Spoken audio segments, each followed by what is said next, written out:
Hello everyone. तो कैसे हैं आप लोग। उम्मीद करते हैं कि आप लोग अच्छे होंगे, मस्त होंगे और स्वस्थ होंगे और पूरे मन से पढ़ाई भी कर रहे होंगे। तो मैं आज क्लास 12 का फर्स्ट चैप्टर यानी रियल नंबर, जिसको हिंदी में वास्तविक संख्याएं बोलते हैं, तो उसमें थ्योरी के साथ साथ पूरे 50 मोस्ट इंपॉर्टेंट ऑब्जेक्टिव क्वेश्चन लेकर आया हूं, जो कि आपके बिहार बोर्ड के एग्जाम में पूछा गया है। तो आइए वीडियो के स्टार्ट किया जाए। इससे पहले यदि आप मेरे चैनल पे न्यू होंगे तो आप मेरे चैनल को सब्सक्राइब कीजिए और ज़्यादा से ज़्यादा अपने दोस्तों में शेयर कीजिए। इससे होगा क्या कि जब भी मैं कोई भी वीडियो प्रोवाइड करूंगा तो सबसे पहले आप तक पहुंचेगा। तो आइए वीडियो को स्टार्ट किया जाए। तो देखिए, क्लास 10 यानी क्लास 10 के हम लोग पढ़ रहे हैं, जिसमें फर्स्ट चैप्टर का नाम है रियल नंबर। रियल नंबर वास्तविक संख्या है, हिंदी में वास्तविक संख्या है। तो वास्तविक संख्या जो होती है वो हमारे दो प्रकार की होती हैं। कौन कौन? तो एक होता है परिमेय संख्या, एक होता है अपरिमेय संख्या। अब इसी से डिफिनेशन निकाला है कि वास्तविक संख्या किसे कहते हैं। वास्तविक संख्या है तो परिमेय और अपरिमेय आपस में जब मिल जाएगा तो जो संख्या बनेगा उसको बोलते हैं वास्तविक संख्या। यानी दुनिया में जितना भी संख्या है, दुनिया में जितना भी संख्या है, चाहे रूट में हो, चाहे पावर में हो, चाहे रेकडिंग में हो, चाहे दशमलव में हो, चाहे भिन्न में हो, चाहे जिस रूप में है, उस संख्या को यानी संपूर्ण उस संख्या को हम लोग बोलते हैं रियल नंबर यानी वास्तविक संख्या। वास्तविक संख्या यानी परिमेय और अपरिमेय के मिलने से जो संख्या बनती है उसको बोलते हैं वास्तविक संख्या। तो एक नंबर हमको जानना है परिमेय संख्या। परिमेय कहिए चाहे शांत दशमलव प्रसार कहिए, शांत माने शांत है, शांत यानी परिमेय कहिए चाहे शांत दशमलव प्रसार कहिए। तो परिमेय संख्या माने क्या होता है, जिसको हम लोग बट्टा में लिख सकते हैं, यानी जिस संख्या को हम लोग बट्टा में लिख सकते हैं उसको बोलते हैं परिमेय संख्या। तो देखिए P बट्टा Q, यानी P बट्टा Q कहने का अर्थ है कि इस संख्या को हम लोग बट्टा में लिखे हैं। और Q है तो Q यानी नीचे, ऊपर वाला को ऑन से नीचे वाला को हर, इंग्लिश में ऊपर वाला को नोमिनेटर, नीचे वाला को डिनोमिनेटर। तो जब हर माने डिनोमिनेटर, तो नीचे वाला जीरो के बराबर नहीं होना चाहिए। अगर जीरो के बराबर हो जाएगा तो वो चल जाएगा इंडिटरमिनेट फॉर्म। इंडिटरमिनेट माने होता है अनिर्धार्य रूप, अनिर्धार्य माने होता है जिसका निर्धारण नहीं किया जा सकता है। तो अगर नीचे चल जाएगा जीरो रहेगा तो अनिर्धार्य रूप में चल जाएगा, तो इसका निर्धारण नहीं कर सकते हैं, तो अनडिफाइन हो जाएगा। इसीलिए हम लोग नीचे यानी ऊपर यानी बट्टा में लिखेंगे अंश बट्टा हर, तो हर का हर जीरो के बराबर नहीं होना चाहिए। जैसे यहाँ पे कुछ एग्जाम्पल ही हैं, जैसे दो हैं, दो तो दो को हम लोग लिख सकते हैं 2 बट्टा ए बट्टा में, तो जिसको हम बट्टा में लिख सकते हैं उसको क्या बोलते हैं परिमेय संख्या। नेक्स्ट ये दशमलव में लिखे हैं, दशमलव में तो यानी पूरे के पूरे लिख देंगे, 62 लिख देंगे। दशमलव का मान होता है बट्टा में एक, दशमलव के बाद जो अंक रहता है तो वो जीरो, तो दशमलव के बाद एक वो हमारा अंक है तो एगो जीरो। तो देखिए यहाँ पे इसको बट्टा में लिख दिए, तो बट्टा में जिस संख्या को लिखा जाता है उसको क्या बोलते हैं परिमेय संख्या। नेक्स्ट इसी प्रकार से यहाँ पर रेकडिंग में है तो रेकडिंग में जिस संख्या को लिखते हैं वो होता है हमारा परिमेय संख्या, परिमेय संख्या। नेक्स्ट यहाँ पे माइनस में रहे चाहे प्लस में रहे, अगर बट्टा में रहे तो वो संख्या हमारा होता है परिमेय संख्या। नेक्स्ट यहाँ पे दशमलव में लिखे हैं, तो दशमलव में लिखे हैं तो इसको क्या लिख सकते हैं 51, पूरे के पूरे 51। दशमलव का अर्थ होता है बट्टा में एक, दशमलव के बाद एक अंक है तो एगो जीरो, यानी इस संख्या को हम लोग बट्टा में लिख दिए, तो जिस संख्या को बट्टा में लिखते हैं उसको क्या बोलते हैं परिमेय संख्या। नेक्स्ट अब अपरिमेय संख्या के बारे में समझते हैं। तो हम अ से अपरिमेय, अ से अशांत याद करने का तरीका, जो संख्या अपरिमेय होगा वो संख्या हमारा अशांत दशमलव प्रसार होगा। तो अपरिमेय संख्या यानी अपरिमेय का अर्थ होता है जिसको हम लोग बट्टा में नहीं लिख सकते हैं। तो क्या ये डॉट डॉट डॉट डॉट दिए हैं यहाँ पे 2.1 डॉट डॉट डॉट, तो डॉट डॉट कहने का अर्थ है कि एक एक एक एक एक अनडिफाइंड बार यानी अनगिनत बार आया है, तो इसको डिफाइन कर सकते हैं, इसको बट्टा में लिख सकते हैं तो नहीं लिख सकते हैं। तो इसीलिए इस संख्या को हम बोलते हैं अपरिमेय संख्या। नेक्स्ट दुनिया के किसी भी संख्या में अगर पाई लग जाए, चाहे पाई लिखा हो, पाई बटा 2 लिखा हो, चाहे 3 पाई, चाहे कुछ हो लिखा हो, अगर दुनिया के किसी भी संख्या में अगर पाई लग जाता है उस संख्या को बोलते हैं हम अपरिमेय संख्या। उसके बाद से जिस संख्या का वर्गमूल नहीं होता है यानी रूट से बाहर नहीं निकलता है वो संख्या होता है हमारा अपरिमेय संख्या। तो क्या रूट 3 का वर्गमूल होता है? नहीं होता है, तो ये हो गया हमारा अपरिमेय संख्या। नेक्स्ट रूट 5 है तो रूट 5 का वर्गमूल नहीं होता है, बाकी कुछ हो उससे मतलब नहीं है, तो ये हो गया हमारा अपरिमेय संख्या। नेक्स्ट यहाँ पे है 3 2 6 1 और उसके बाद डॉट डॉट डॉट डॉट कहने का अर्थ है कि अनडिफाइंड बार है, अनगिनत बार है। तो अनगिनत बार है तो इसको बट्टा में नहीं लिख सकते हैं, तो इसको बट्टा में नहीं लिखेंगे तो ये क्या होगा हमारा अपरिमेय संख्या, और अपरिमेय संख्या हमारा होता है अशांत संख्या। नेक्स्ट अब अशांत और अशांत दो होता है हमारा, तो शांत होने के नियम को पहचानेंगे।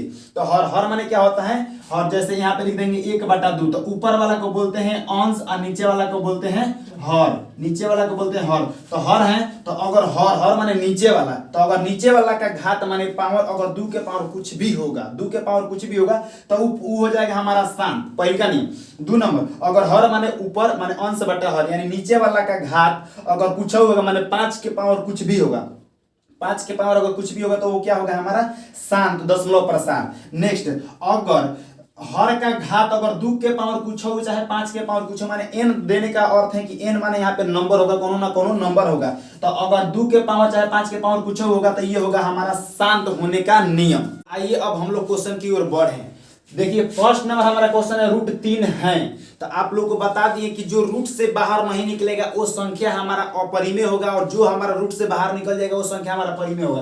तो क्या आप बताइए कि √3 का वर्गमूल होता है? नहीं होता है। तो जब ये नहीं होता है तो √3 बाहर नहीं निकलेगा। तो जब ये बाहर नहीं निकलेगा तो परिमेय की अपरिमेय?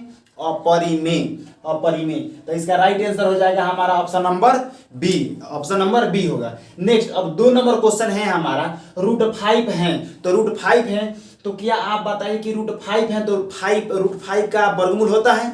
√5 वर्गमूल यानी रूट से बाहर निकल सकता है? नहीं निकल सकता है। तो जब √5 यानी 5 रूट से बाहर नहीं निकल सकता है तो रूटे में रहेगा। तो रूट में जो संख्या रहता है उसको बोलते हैं अपरिमेय। तो परिमेय तो पहले का नंबर ऑप्शन नहीं होगा, अपरिमेय तो इसका दूसरा का नंबर ऑप्शन होगा, और बाकी ये सब ऑप्शन नहीं होगा।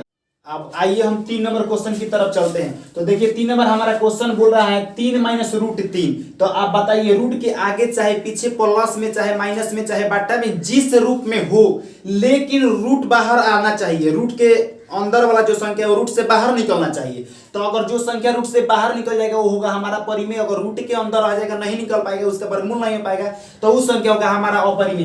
तो देखिए रूट से बाहर 3 निकल पाएगा तो नहीं निकल पाएगा, तो नहीं निकल पाएगा तो ये क्या होगा हमारा right answer option number B, यानी अपरिमेय हो गया। यानी √3 बाहर नहीं निकल पाएगा तो अपरिमेय हो गया। नेक्स्ट 4 नंबर क्वेश्चन बोला है कौन परिमेय संख्या का रूप है? तो आप लोग जानते हैं कि परिमेय संख्या का रूप क्या होता है। तो जिस संख्या को p/q कहने का अर्थ है कि जिसको बाटा में लिख सकते हैं, जिस संख्या को बाटा में लिख सकते हैं उसको परिमेय संख्या कहते हैं, और जिस संख्या को हम लोग बाटा में नहीं लिख सकते हैं उसको बोलते हैं हम अपरिमेय संख्या।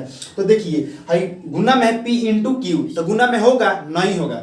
अब देखिए ये प्लस में होगा? नहीं होगा। ये माइनस में होगा? नहीं होगा।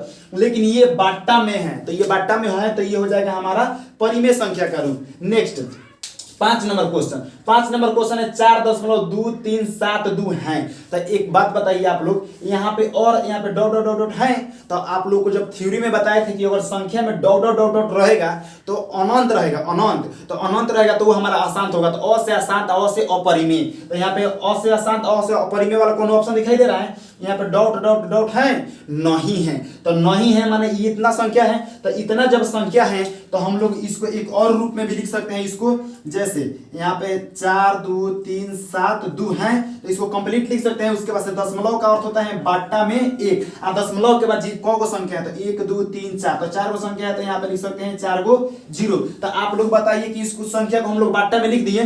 तो जब इस संख्या को बाटा में लिख दिए तो जिस संख्या को बाटा में लिख सकते हैं उसको क्या बोलते हैं? परिमेय। तो इसको ये हो जाएगा हमारा परिमेय, यानी ऑप्शन नंबर ए हो जाएगा।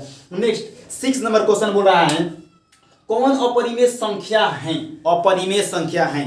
तो अपरिमेय संख्या किस रूप में होगा? चाहे पाई लगा होगा, या रूट से बाहर नहीं निकलेगा, या dot dot dot dot dot माने अशांत होगा, संख्या होगा लेकिन संख्या कंप्लीट नहीं होगा, इनकम्प्लीट होगा, यानी अपरिभाषित, अनडिफाइन, अनंत होगा, वो संख्या हमारा अपरिमेय होता है। और उसके अलावा जो संख्या बढ़ जाता है वो संख्या हमारा परिमेय होता है। तो देखिए कौन अपरिमेय संख्या है? तो बताइए बाटा में है, तो बाटा में है तो ये क्या होगा? परिमेय हो गया। ये भी बाटा में तो क्या होगा? परिमेय होगा। और जो संख्या यहाँ पे रेकरिंग में होता है तो रेकरिंग वाला संख्या हमारा परिमेय संख्या होता है। लेकिन देखिए डॉट डॉट डॉट डॉट है तो इसको हम लोग बाटा में लिख सकते हैं? नहीं लिख सकते हैं। यहाँ पे कंप्लीट नंबर आता तब नहीं इसको बाटा में लिख सकते हैं, लेकिन यहाँ पे ये कंप्लीट नंबर नहीं है तो इसीलिए ये हो जाएगा हमारा अपरिमेय संख्या, यानी ऑप्शन नंबर डी हो जाएगा। नेक्स्ट यहाँ पे 7 नंबर है क्वेश्चन 3 + √3 और -√3 है। देख लीजिए ये जितने भी क्वेश्चन है ये बिहार बोर्ड के एग्जाम में पूछा हुआ क्वेश्चन है, बिहार बोर्ड के एग्जाम में पूछा हुआ क्वेश्चन है, अलग से कुछ नहीं बता रहे हैं। ये पूछा हुए सब क्वेश्चन प्रीवियस ईयर्स का क्वेश्चन है, इसी को हम लोग यहाँ पे बता रहे हैं। नेक्स्ट यहाँ पे 3 + √3 और माइनस में है, यहाँ पे √3 है। तो अगर रूट को यहाँ पे हटा देंगे इसको तो हम क्या इसको पढ़ेंगे? यहाँ पे 3 + √3 और यहाँ पे -√3 है। तो देखिए रूट किया गया माइनस, रूट किया गया प्लस है, सेम संख्या है तो ये कट जाएगा। तो कट जाने के बाद क्या बचा? 3, और 3 को 3/1 लिख सकते हैं। तो 3 को 3/1 यानी बाटा में लिख सकते हैं। तो जिस संख्या को बाटा में लिख सकते हैं उसको क्या बोलते हैं? परिमेय। तो इसका राइट आंसर हो जाएगा हमारा ऑप्शन नंबर ए, बाकी सब रंग। यहाँ पे पाई है तो पाई अगर दिखाई देगा, पाई के साथ कोई भी चीज से गुना या बट्टा में कुछ भी रहेगा, चाहे पाई के साथ कोई भी संख्या जुटा रहेगा, चाहे बट्टा में रहेगा चाहे भाग में रहेगा, जिस रूप में रहेगा अगर पाई दिखाई दे दिया तो पाई होता है हमारा अपरिमेय संख्या। अपरिमेय संख्या तो पाई है, तो इसका राइट आंसर हो जाएगा ऑप्शन नंबर बी, यानी अपरिमेय होगा। फिर यहाँ पे √3 है तो √3 सॉरी यहाँ पे 9 नंबर क्वेश्चन है, कौन अपरिमेय संख्या है? अपरिमेय, तो अपरिमेय क्या कौन होगा? तो जो रूट से बाहर नहीं निकलेगा। तो देखिए यहाँ पे √3 है तो ये बाहर निकलेगा? नहीं निकलेगा। तो नहीं निकलेगा तो इसका वर्गमूल नहीं होता होगा, इसीलिए बाहर नहीं निकलेगा।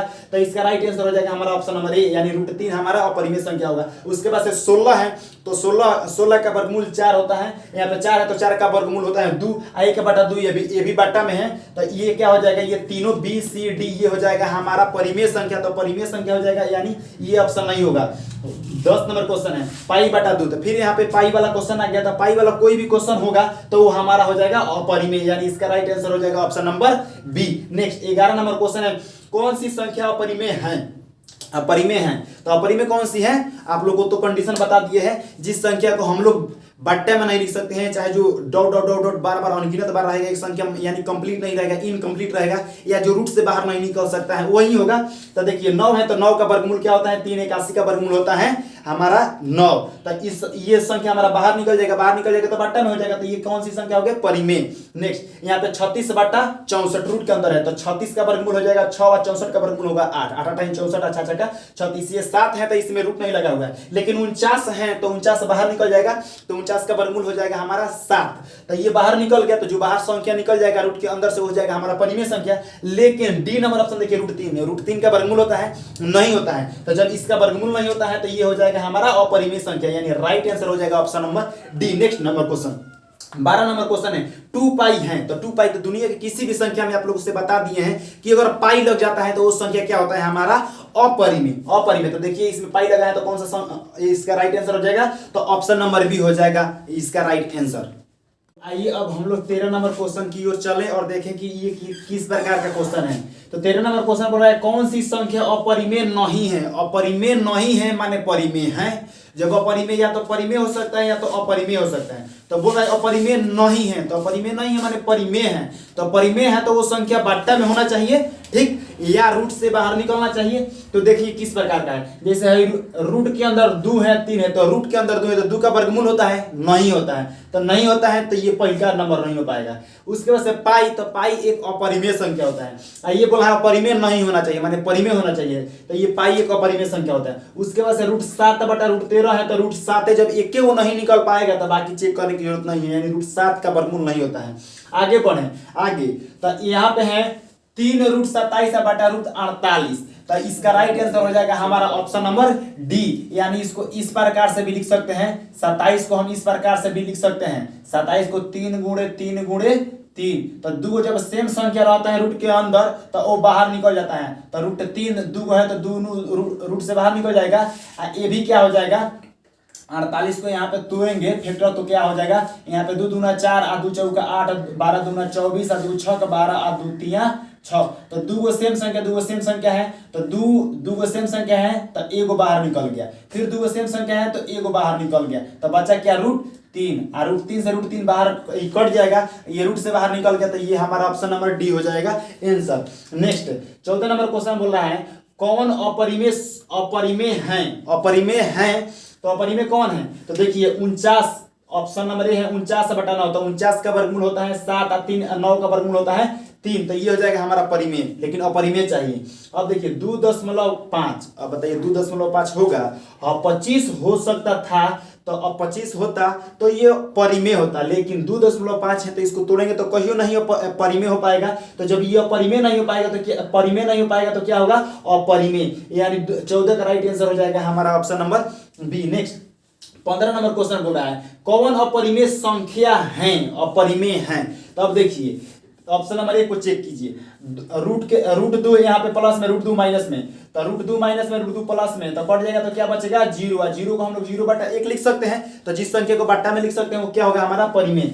2 नंबर देखिए यहाँ पे डायरेक्ट अपरिमेय संख्या है तो इसका राइट आंसर हो जाएगा हमारा ऑप्शन नंबर सी, यानी पाई में लगा है। उसके बाद से 1/√2, तो रूट के अंदर हमारा 2 है तो √2 हमारा बाहर नहीं निकल पाएगा, यानी √2 बाहर नहीं निकल पाएगा माने √2 का वर्गमूल नहीं होता है। तो जब नहीं होता है तो क्या होगा? अपरिमेय। तो इसका राइट आंसर हो जाएगा हमारा option number B. Next 17 number question है, दो परिमेय संख्याओं के बीच अधिकतम कितनी परिमेय संख्याएं हो सकती हैं? तो एक बात जान लीजिए, दो संख्याओं के बीच 2 4 5 10 12 50 लाख करोड़ अरब जितना मन करे उतना निकाल सकते हैं, माने अनगिनत निकाल सकते हैं, अनगिनत। दो परिमेय संख्या के बीच परिमेय संख्या अनगिनत निकाल सकते हैं, अनगिनत माने अंथा। तो देखिए यहाँ पे 2 होगा तो नहीं, 2 नहीं हो सकता है, 3 नहीं हो सकता है, 12 नहीं हो सकता है, अनगिनत होगा। अनगिनत कहिए चाहे अनंत कहिए चाहे अनडिफाइन कहिए। नेक्स्ट 18 नंबर क्वेश्चन है, कौन परिमेय संख्या है? कौन परिमेय संख्या है?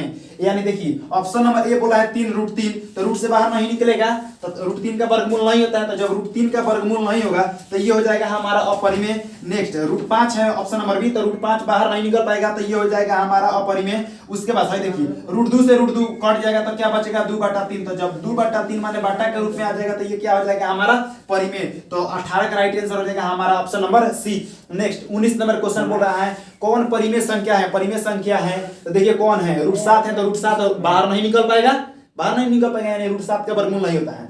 सेम उसी प्रकार से बी नंबर, तो √2/√5, तो √2 भी बाहर नहीं निकल पाएगा, √5 भी बाहर नहीं निकल पाएगा, तो जब नहीं निकल पाएगा तो ये होगा हमारा अपरिमेय। उसके बाद से √3 है और √7 है, तो √3 का वर्गमूल नहीं होता है, √7 का भी वर्गमूल नहीं होता है, तो इसका भी वर्गमूल नहीं हो पाएगा, तो ये तीनों नहीं होगा, तो ये हो जाएगा मैंने डी। तो डी किस प्रकार से होगा तो इसको चेक कर लिया जाए। जैसे 75 है तो 75 का क्या करेंगे गुणनखंड, तो 3 से कटेगा, तो 3 दूना 6, 3 5 15, 5 5 25, तो 75 के जगह पे क्या लिख सकते हैं 3 गुणे 5 गुणे 5, यानी 3 गुणे 5 गुणे 5 लिख सकते हैं। सेम उसी प्रकार से 48, तो देखिए यहाँ पे 48 को तोड़े हुए हैं, तो कितना आया 1 2 3 4, यानी 4 को 2 आया है, 1 2 3 4, 1 आया है 3, तो देखिए है 2 को बाहर निकल जाएगा, 2 को तो 3 3 का 9, यानी 2 को सेम संख्या है तो 1 को बाहर निकल जाएगा, है 2 को सेम है तो बाहर निकल जाएगा, है 2 को सेम है तो बाहर निकल जाएगा, तो बाहर निकल जाएगा तो रूट के अंदर क्या बचेगा √5, ये भी रूट के अंदर क्या बचेगा √3, तो √5 और √3 का वर्गमूल होता है नहीं होता है, तो जब नहीं होगा तो ये क्या होगा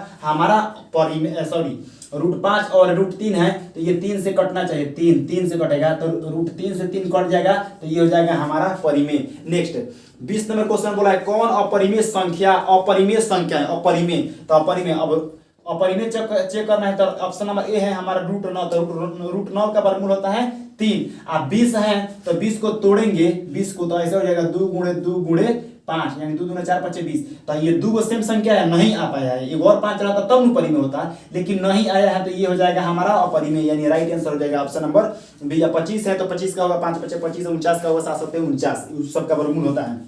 अब देखिए 21 नंबर क्वेश्चन बोल रहा है 2√2 हैं, यानी 2√2 हैं, तो देखिए रूट से बाहर 2 निकलेगा नहीं निकलेगा, यानी √2 का वर्गमूल नहीं होता है, तो जो रूट से बाहर नहीं निकल पाएगा वो हो जाएगा अपरिमेय, यानी राइट आंसर हो जाएगा हमारा ऑप्शन नंबर बी। नेक्स्ट यहाँ पे 12 नंबर क्वेश्चन है, 22 नंबर सॉरी क्वेश्चन है, यहाँ पे दिया हुआ क्वेश्चन है, यहाँ पे लगाया है रेकरिंग, तो आप लोग से पहले ही बता दिए हैं थ्योरी में ही कि जो संख्या रेकरिंग में होता है वो होता है हमारा परिमेय संख्या, तो इसका राइट आंसर हो जाएगा हमारा option number A. Next 23 number question है, यहाँ पे 2.1 2 1 1 2 1 1 1 2 1 1 1 1 2 डॉट डॉट डॉट डॉट है, यानी इस संख्या को कंप्लीट है, तो कंप्लीट नहीं, कंप्लीट कब रहता जब यहाँ पे अंक के बाद डॉट डॉट डॉट डॉट नहीं रहता, शांत रहता तब रहता है, लेकिन ये अशांत है, अशांत क्या होता है हमारा अपरिमेय, अ से अशांत, अ से अपरिमेय, तो ये अशांत है तो हो जाएगा हमारा अपरिमेय, यानी राइट आंसर हो जाएगा हमारा option number B. Next question बोला है 14 से 40 में 2 का अधिकतम घात है, 2 का अधिकतम घात है, तो क्या कीजिए आप 14 से 40 को आप फैक्टर कर दीजिए, तो 14 से 40 को आप फैक्टर किस प्रकार से कीजिएगा, इसको तोड़िए 14 से 40 को, तो 14 से 40 को आप फैक्टर तोड़िएगा तो ये 2 से जाएगा, 2 से 14 2 दूना 4 0 है तो 0, 2 36 दूना 72 0 है तो 0, 2 18 दूना 36 0 है तो 0, 90 दूना 180 है 2 45 दूना, उसके बाद 3 से जाएगा तो 3 से कट जाएगा, तो 3 15 3 45, ये 3 से कटेगा तो 3 5 15, लेकिन हमको 2 का मांग रहा है, तो 2 माने कौ हैं 1 2 3 4 5 5 गो 2 हैं, तो इसका राइट आंसर हो जाएगा हमारा ऑप्शन नंबर सी। नेक्स्ट उसी प्रकार से यहाँ पे बोला है 6250 में 5 का अधिकतम माने 5 को बार है, तो 5, तो यहाँ पे 6250 का आप क्या कीजिए यहाँ पे फैक्टर तोड़िए, तो यहाँ पे 5 से जाएगा, तो 5 एकम 5 और 5 दूना 10 और 5 5 25 0 है तो 0, फिर 5 से कटाइए, तो 5 दूना 10 5 5 25 0 है तो 0, फिर 5 से कटेगा, 5 5 25 0 है तो 0, 5 से कटेगा, 5 एकम 5 5 दूना 10 और 5 दूना 10, हमको 5 का घात चाहिए, तो माने 5 को बार आया है, तो 1 2 3 4 5, तो 5 5 बार आया है, तो 25 का राइट आंसर हो जाएगा हमारा ऑप्शन नंबर बी। आइए अब हम क्वेश्चन नंबर 26 की ओर चले कि हमारा 26 नंबर क्वेश्चन क्या बोल रहा है। बोला है कौन असत्य है, असत्य है माने गलत है। तो यानी देखिए इसमें बोला है शून्य एक परिमेय संख्या है, तो शून्य एक परिमेय संख्या होता है क्योंकि जीरो को हम 0/1 में लिख सकते हैं, तो ये ऑप्शन नहीं होगा, ये परिमेय संख्या होगा, लेकिन ये असत्य मान रहा है। बोला है नेक्स्ट 2 नंबर को ऑप्शन में बोला है प्रत्येक पूर्ण संख्या एक परिमेय संख्या होती है। तो पूर्ण संख्या माने क्या होता है, गिनती की संख्या को ही पूर्ण संख्या कहते हैं, लेकिन गिनती की संख्या के पहले हम 0 लगा देते हैं। तो 0 है तो 0 को 0/1 में लिख सकते हैं। आज जितना भी गिनती है माने प्राकृत संख्या है गिनती, उसको हम बट्टा में लिख सकते हैं। तो बट्टा में जब लिख सकते हैं तो वो हमारा हो जाएगा परिमेय संख्या, तो ये भी ऑप्शन नहीं होगा। 3 नंबर बोला है प्रत्येक परिमेय संख्या एक पूर्ण संख्या होती है। पूर्ण संख्या हमारा बाट्टा में नहीं हो सकता है, सबसे पहले रूट में नहीं हो सकता है, और रूट से बाहर निकल जाएगा तो बाट्टा में नहीं होना चाहिए। लेकिन परिमेय संख्या हमारा बाट्टा में भी हो सकता है, माइनस में भी हो सकता है, दशमलव में भी हो सकता है परिमेय संख्या, लेकिन पूर्ण संख्या हमारा परिमेय में नहीं हो सकता है, पूर्ण संख्या में नहीं हो सकता है। इसीलिए हमारा राइट आंसर हो जाएगा ऑप्शन नंबर सी। तो 26 नंबर क्वेश्चन का हो जाएगा राइट आंसर हमारा option number C. Next 27 number बोला है 3825 में 3 का घात बताना है। तो यहाँ पे लिख देंगे 3825 और इसका क्या करेंगे, गुणनखंड तोड़ देंगे, गुणनखंड। तो 5 से तोड़कर देखिए तो हो जाएगा 5 7 35 बचा 3 5 6 30 5 5 25, फिर 5 से कटाइए तो हो जाएगा ये 5 एकम 5 5 5 25, 26 और 5 3 15। अब ये 3 से कटेगा तो 3 5 15 और 3 एकम 3, फिर 3 से कटेगा 17 3 51। लेकिन हमको सिर्फ बोला है कि इसमें 3 का घात बताना है, यानी 3 कौ बार है, तो 1 1 2, तो 2 बार 3 है, तो इसका राइट आंसर हो जाएगा हमारा option number A. Next question बोला है ए और बी सह अभाज्य कहलाते हैं यदि म सह ए और बी बराबर होगा। तो सह अभाज्य माने होता है जिसका HCF माने म सह 1 होगा। तो देखिए इसमें किसका HCF में 1 आया है, माने ऑप्शन कौन होगा। तो 0 तो 0 नहीं होगा, 1 तो 1 होगा, क्योंकि सहअभाज्य का अर्थ होता है कि जिसका HCF 1 होगा उसको सहअभाज्य बोलते हैं। नेक्स्ट 29 नंबर क्वेश्चन बोला है कौन सा युग में सहअभाज्य है। तो फिर वही बोल रहा है कि HCF जिसका 1 होगा, 1 तो देखिए किसका होगा। ये देखिए इसका पहले डिफरेंस देखिए, डिफरेंस से चेक करते हैं। तो 15 और 20 के अंदर कितना है 5, अब 5 से दोनों में भाग लगा कर देखिए तो 5 के पढ़ा में 15 है तो है, 5 के पढ़ा में 20 है, लेकिन 5 के पढ़ा में है तो ये तो 5 नहीं हो जाएगा HCF नहीं, लेकिन हमको चाहिए 1, तो ये हमारा नहीं होगा। ये देखिए 9 और 16 के बीच का डिफरेंस 7 होगा। अब बताइए कि 7 के पढ़ा में 9 है, 7 के पढ़ा में 16 है, नहीं है तो नहीं है, तो 1 के पढ़ा में तो हो जाएगा। तो ये हो जाएगा हमारा right answer option number B. बाकी ये नहीं होगा, 13 चौका 52 तो इसका HCF 13 हो जाएगा, 21 चौका 84 ये भी नहीं होगा। नेक्स्ट क्वेश्चन बोला है 2 क्रमिक सम संख्याओं का HCF होगा। तो 2 क्रमिक सम संख्या माने होता है जो 2 के पहाड़ा में होगा। अब 2 के पहाड़ा में आएगा तो उसका डिफरेंस करेंगे 2 को लेकर तो 2 होगा, तो 2 होगा तो उसका HCF 2 होगा। तो इसका आंसर हो जाएगा राइट नंबर हमारा ऑप्शन नंबर बी।